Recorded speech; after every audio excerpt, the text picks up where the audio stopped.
Hey man, say man, you know what I'm saying? It's the one Hugh Jefe, you know what I'm saying? The only one keeping this trio life shit alive. You feel me? Let y'all know how I get down in, where I come from with this music shit, and you feel me?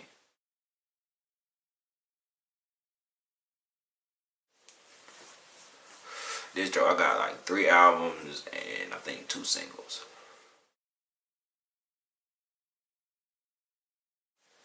So if I had to keep it a buck, I'm gonna say I do it. I do it is my favorite single, only because of the space that I was in when I was recording that. That was definitely a vibe. Oh man, that was in the city on some humbug shit. That picture is older than the album, way older. I took that picture in like 2012, 2013. Me and Ali was on the young grind. I can't remember if that was the day that we was going around trying to get emails for the hair company, or whether that was the day that we had linked up in the inkwell. But either way, I know that was around that time period. Oh man! So out of my favorite song on there is "Come Through." It sounds horrific to most people who knows what good singing sounds like, but I managed my way through it. I actually love that song just because I I found a different lane for myself to be experienced in, and I found a different type of sound to go for when I'm trying to create certain songs and not really being scared of what other people would think when they hear me try some shit. Faith Lynn is a dope ass singer that I ended up meeting at a 13 Night Light show, and I networked with her after I watched her perform. Not only did she perform with an instrument like a guitar, she actually sang, and it was awesome, actually phenomenal. And I knew from that moment on that I had to work. Favorite cover has to be Soul Food. Soul Food, like motherfucking Barbados Black did his thing with that cover. I asked him to give me a good real life representation of not only me and my bros, but also what I was trying to do. He said, "What's your message, or what are you trying to push?" I said, "This Soul Food is a chance of me not only being vulnerable, but also setting up a foundation to where we all can be able to make plates for us all to eat. And I only want to do this with my bros." So this entire album had been cooked up by Ali solely. You know what I'm saying? My brother Will was there through the whole thing. So it was only right to have them on this cover, and he was able to capture our likeness very well. Boy, I fight with that all the time. If you want me to keep it a bean, Satellite will always be in my top three, but they ain't ready. I fight with that being my number one because I barred the hell out that song. I went crazy.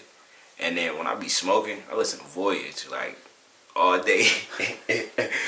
For the first 15 seconds, that shit do it for me. Shit. Damn near since the Sandbox. Like, shit. At Stewart Middle School, I met this nigga in, I think, 2005, 2006. It is 2023, man. That's my motherfucking brother, dog.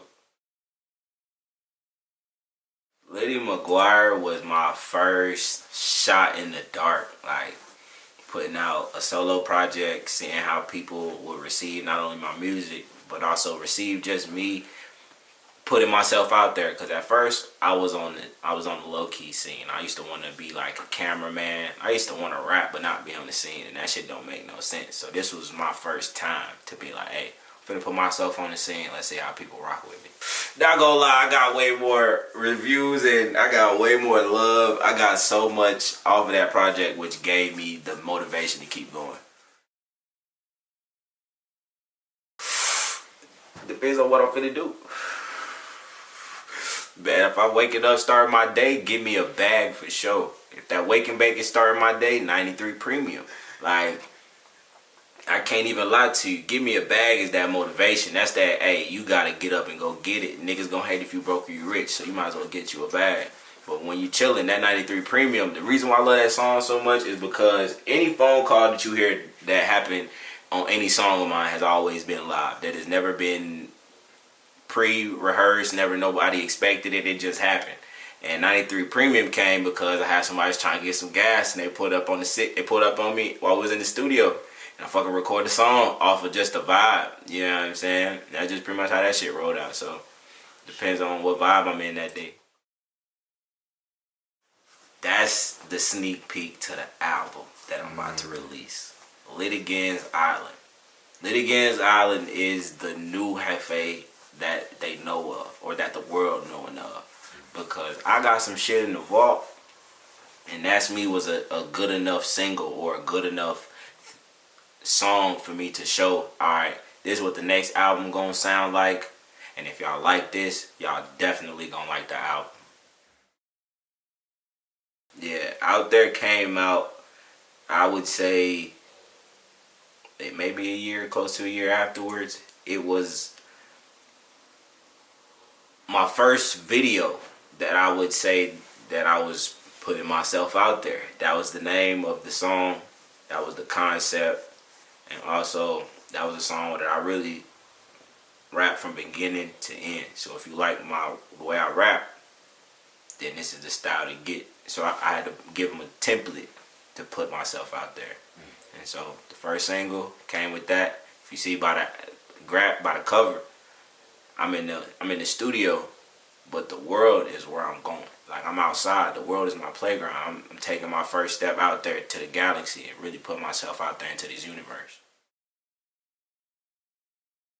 Man, it's hard to put me in a box with anybody. If I had to categorize my music, I would be a mixture between Snoop Dogg, Rick James, and Uncle Luke. I'm him. I can make real Mac music. I can make turn up music. Or I can sit down and smoke. You know what I'm saying? Whatever the vibe you want. My first name started off as Chief and Joints. I started off with Chief and Joints because my name is Chris Johnson. So I said, hey, we're going to take the CJ. I took Chief and Joints. I got rid of Chief and Joints because, as you see, I don't smoke joints. I smoke blunts. So I didn't want to be a contradiction. So I decided to change my name. So another portion of my name, my real name is Christopher Charles Hill Johnson. So my middle name, Hill Johnson. But I also had to let niggas know I'm the boss because I was the chief at first. So I decided to play on my Mac ways because, you know, I used to keep me some things. And then I was like, you know what, still let them know I'm the boss. And that's where Hugh Jefe came from. Damn. That's hard. Because I don't fuck with niggas. If you want me to keep it a being, like, I listen to the general public or the general mainstream music because it does service a purpose for me. Some of the times I be driving. Some of the times I be, like, in the club. And I need that thing to turn me up. But as far as, like, artists that I would just be like, oh my God, I gotta work with. If I can't work with Currency, if I can't work with Larry June or Snoop, I'm straight. I can't really think of no other rappers. But if we want to go outside of rap, oh boy, we have a ball. I got a lot of artists, from bossa nova artists to rap artists. I mean to R&B artists to country artists. We really, I'd have a ball.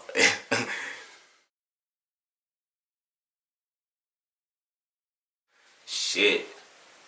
While you playing every last one of those, which is hard to say. I'm not downing our music that we have these days, but a lot of the music, the further back you go back to people not only telling their life stories, but they also like giving music as an expressive form. So sometimes you may get that heartbreak song, or you may get that, hey, we need to love on each other more song, or you may get that song that's all like, hey, we go to a party and the song's just all about dancing, like things like that, like barbecue music, cookout songs. We don't have songs like those. So I grew up listening to the Isley Brothers. I grew up listening to Billy Preston.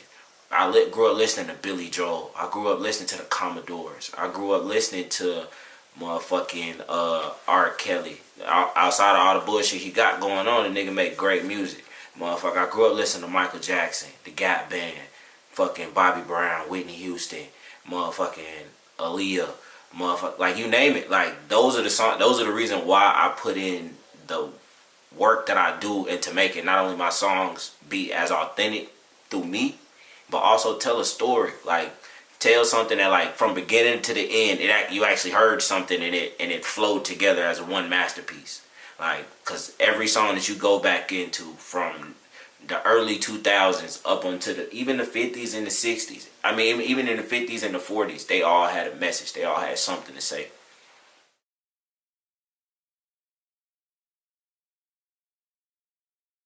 Like a motherfucker. Like a motherfucker. We have a responsibility for what we put out into the universe, period. So, if you know that you got influence, granted, I don't ask nobody to look up to me because I'm not no one's role model, or I shouldn't be anyone's role model. I wouldn't say I shouldn't be, but I don't view myself as somebody's role model. But if you listen to all my songs, you don't hear me portraying not only a lifestyle that I don't live, but you don't hear me portraying negativity or no like violence or anything to hinder our people, not even just black people, the human race. I'm not saying everything I rap about is getting money, just being fly. If you like bitches, get you some bitches. If you like niggas, get you some niggas. But at the end of the day, like I preach nothing but peace, positivity, and respect. If you can get that, you know what I'm saying, and getting that check. You feel me? So I believe we all have a key role in what we put out. Like, granted, every song ain't for the kids. We know that. But it's up to the parents as well to make sure that you raise your kids right, to be like, to understand the difference between reality and also understand the difference between media and consuming media. Because kids, I can't be mad at the kid who grew up thinking that toting guns every day is cool when his parents let him play Grand Theft Auto his whole life. You get what I'm saying? I gotta be mad at the parent because Grand Theft Auto is supposed to be for adult consummation, or adult consumption. But shit, parents don't do that all the time. They'll let their kids listen to 50 Cent, or they'll let their kids listen to Hugh Jefe, and now your son sitting here talking about, all I want to do is run up a check. All I want to do is run up a check. All I want to do is run up a check. And you sitting here looking at him like, where'd he learn that from? He learned that from me. Or he learned that from what you allow him to consume on the low. So yes, we all play a part in this shit. That was a long answer, but for sure, I believe we all got responsibility in this motherfucker.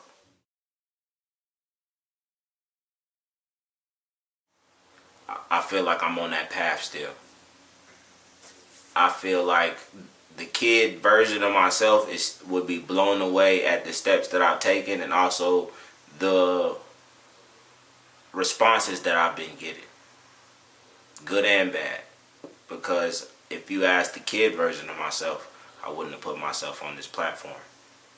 I wouldn't have shot my shot in the dark. I wouldn't be taking this risk. I would have just played it cool, went for something safe, and been like, hey, I can lock this in.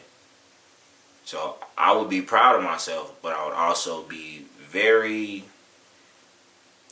disappointed in myself if I didn't give it everything that I had. So right now I'm still walking that path into getting to who I want to be.